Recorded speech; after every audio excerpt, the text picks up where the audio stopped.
নমস্কার বন্ধুরা, পারমিতার খানা খাজানাতে আপনাদের সকলকে স্বাগত। আজ আমি আবারও একটা নতুন রেসিপি নিয়ে হাজির হয়ে গেছি। তাহলে চলুন দেখে নেওয়া যাক আজকের রেসিপিতে কী আছে। আজ ঝিঙের একটা দুর্দান্ত স্বাদের রেসিপি নিয়ে হাজির হয়ে গেছি। এটা খুব চটজলদি বেড়ে যায়, কিন্তু স্বাদ হয় অসাধারণ। এটা ভাত, রুটি, পরোটা সব কিছু দিয়ে কিন্তু খেতে খুব সুন্দর লাগে। তাই যে কোনো দিন অনায়াসে কিন্তু এটা বাড়িতে বানিয়ে নিতে পারেন। আর এই ঝিঙের রেসিপিটা ডিম দিয়ে বানাবো, তাই বলার অপেক্ষা রাখে না যে ডিমে প্রচুর পরিমাণে প্রোটিন আছে, যা আমাদের স্বাস্থ্যের পক্ষে খুবই উপকারী। আর ঝিঙে আমাদের হজম শক্তিতে প্রচণ্ড সাহায্য করে। আর ডায়াবেটিক্সের পক্ষে তো এই ঝিঙে প্রচণ্ডই উপকারী, কেননা রক্তে ইনসুলিনের মাত্রা নিয়ন্ত্রণ রাখতে ঝিঙে খুবই কার্যকর। আর এই দুটোর যুগলবন্দি মানেই যে খাবারটা খুবই স্বাস্থ্যকর হবে, তা বলার অপেক্ষা রাখে না।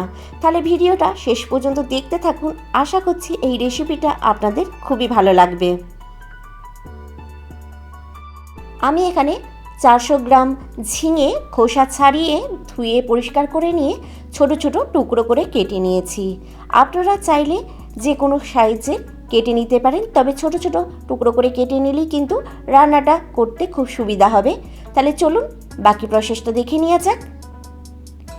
এবার এই ঝিঙের মধ্যে আমি কিছু ইনগ্রিডিয়েন্টস অ্যাড করে দেবো। তার জন্য দিয়ে দিলাম 1/3 স্পুন রসুন বাটা, আর দিয়ে দিচ্ছি 1/3 স্পুন আদা বাটা, আর এখানে আমি দিয়ে দেবো 1 টিস্পুনের মতো কাশ্মীরি লাল লঙ্কার গুঁড়ো। এটা কিন্তু অপশনাল, আপনারা চাইলে দিতেও পারেন আবার নাও পারেন। আর দিয়ে দিচ্ছি এখানে 1/2 টিস্পুন জিরে গুঁড়ো, আর দিয়ে দেবো 1/3 টিস্পুনের মতো হলুদ গুঁড়ো। এই সবকটা উপকরণ দেওয়ার পর এর মধ্যে আমি দিয়ে দেবো ডিম। আমি এখানে 2খানা ডিম ফাটিয়ে এই ঝিঙের মধ্যে দিয়ে দেবো। আমি 400 গ্রাম ঝিঙের জন্য 2টো ডিম ব্যবহার করেছি।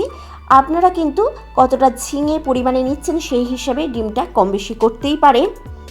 এবার এই ডিম দুটো ফাটিয়ে দেওয়া হয়ে যাবার পর আমি একটা চামচের সাহায্যে সবকটা উপকরণ ঝিঙের সাথে নাড়াচাড়া করে মিশিয়ে নেব।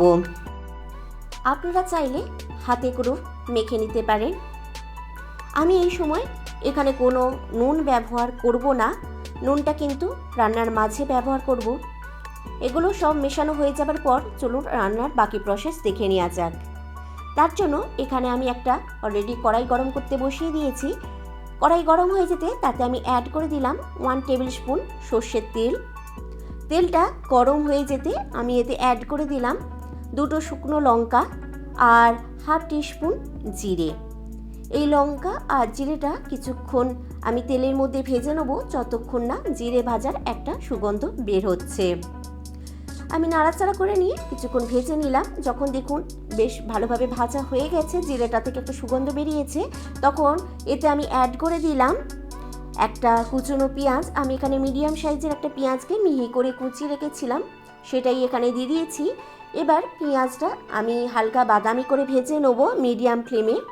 দেখুন পেঁয়াজটা হালকা বাদামি করে যখন ভাজা হয়ে গেছে, এর মধ্যে আমি আরও কিছু ইনগ্রিডিয়েন্টস অ্যাড করে দেবো।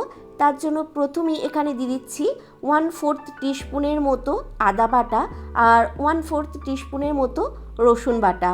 এই আদা আর রসুনটাও পেঁয়াজের সাথে ভালোভাবে ভেজে নেব, যতক্ষণ না এই আদা আর রসুনের কাঁচা গন্ধটা চলে যাচ্ছে। যখন আদা আর রসুনটা ভালোভাবে ভাজা হয়ে গেছে, এর মধ্যে আমি 2টো কাঁচা লঙ্কা কুচিয়ে দিয়ে দিলাম। আপনারা লঙ্কাটা কতটা ঝাল পছন্দ করছেন সেই হিসাবে কম বেশি করতেই পারেন। এবার এর মধ্যে দিয়ে দিলাম একটা টমাটোর কুচি। আমি এখানে মিডিয়াম সাইজের একটা টমাটোর কুচি করে রেখেছিলাম, সেটাই দিয়ে দিয়েছি। এবার টমাটোরটা কিছুক্ষণ নাড়াচাড়া করে ভেজে নেব, যতক্ষণ না টমাটোরের কাঁচা ভাবটা চলে যাচ্ছে বা টমাটোরটা নরম হয়ে যাচ্ছে। কিছুক্ষণ ভাজার পর দেখুন টমাটোরটা বেশ নরম হয়ে গেছে। এই সময় এর মধ্যে আমি অ্যাড করে দেবো আগে থেকে যে ঝিঙেটা ডিম আর মশলার মধ্যে ম্যারিনেট করে রেখেছিলাম সেই ঝিঙেটা। এই ঝিঙেটা দেওয়ার পর আমি মিডিয়াম ফ্লেমে প্রায় 3-4 মিনিটের মতো নাড়াচাড়া করে ভেজে নেব। আমি প্রথমে কিন্তু নুনটা এই জন্যই ব্যবহার করিনি, কারণ ঝিঙে থেকে প্রচণ্ড পরিমাণে জল ছেড়ে দেয়, তাই ঝিঙেটা কিন্তু খুব একটা ভাজা যাবে না, তাই আগে কিন্তু আমি নুনটা ব্যবহার করিনি। প্রায় দেখুন 3-4 মিনিট মিডিয়াম ফ্লেমে ভেজে নেওয়ার পর ঝিঙেটা বেশ নরম হয়ে গেছে। এই সময় এর মধ্যে আমি অ্যাড করে দিচ্ছি স্বাদ মতো নুন। নুনটা অবশ্যই আপনারা আপনাদের স্বাদ অনুযায়ী ব্যবহার করবেন। নুনটা দেওয়ার পর আমি ভালোভাবে নাড়াচাড়া করে নিয়ে ঝিঙেটার সাথে মিশিয়ে নেব।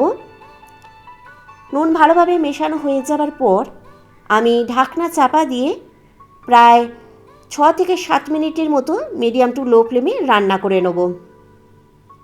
7 মিনিট পর দেখুন আমি ঢাকনা খুলেছি। আমাদের ঝিঙে বেশ ভালোভাবে সেদ্ধ হয়ে গেছে, দেখে বোঝাই যাচ্ছে, আর একটা সুন্দর কালারও বেরিয়েছে। এবার আমি মিডিয়াম ফ্লেমে ঝিঙেটা আবারও 1-2 মিনিটের মতো ভেজে নেব, যাতে যেইটুকু জল টাইপের আছে সেটাও শুকিয়ে যায়। তো আমাদের ঝিঙে রেসিপি কিন্তু একদম শেষের দিকে। আপনারা চাইলে এই সময় একটু ধনেপাতা কুচিও ব্যবহার করতে পারেন। আমি এখানে ধনেপাতা কুচিটা আর ব্যবহার করলাম না। এবার আমি গ্যাস বন্ধ করে দিয়ে গরম গরম এটা পরিবেশন করে দেবো। দেখুন ডিম দিয়ে ঝিঙের এই রেসিপি আমার একদম রেডি হয়ে গেছে এবং আমি পরিবেশনও করে দিয়েছি। তো রেসিপিটা আপনাদের কেমন লাগলো অবশ্যই আমাকে কমেন্ট করে জানাতে ভুলবেন না। আর বাড়িতে কিন্তু অবশ্যই এটা একবার ট্রাই করে দেখবেন, আশা করছি আপনাদেরও খুবই ভালো লাগবে। আর যদি রেসিপিটা ভালো লেগে থাকে তাহলে অবশ্যই একটা লাইক শেয়ার করে দেবেন। আর আমার চ্যানেলে নতুন বন্ধু হয়ে থাকলে চ্যানেলটা সাবস্ক্রাইব করে পাশে থাকার বেল আইকনটা প্রেস করে রাখার অনুরোধ রইল, তাতে আমি যখনই কোনো রেসিপি আপলোড করব সবার আগে নোটিফিকেশান আপনার কাছে পৌঁছে যাবে। আর যদি আপনি আমার চ্যানেলে পুরাতন বন্ধু হয়ে থাকেন তাহলে তো আপনাকে অসংখ্য ধন্যবাদ আমার সাথে থাকার জন্য।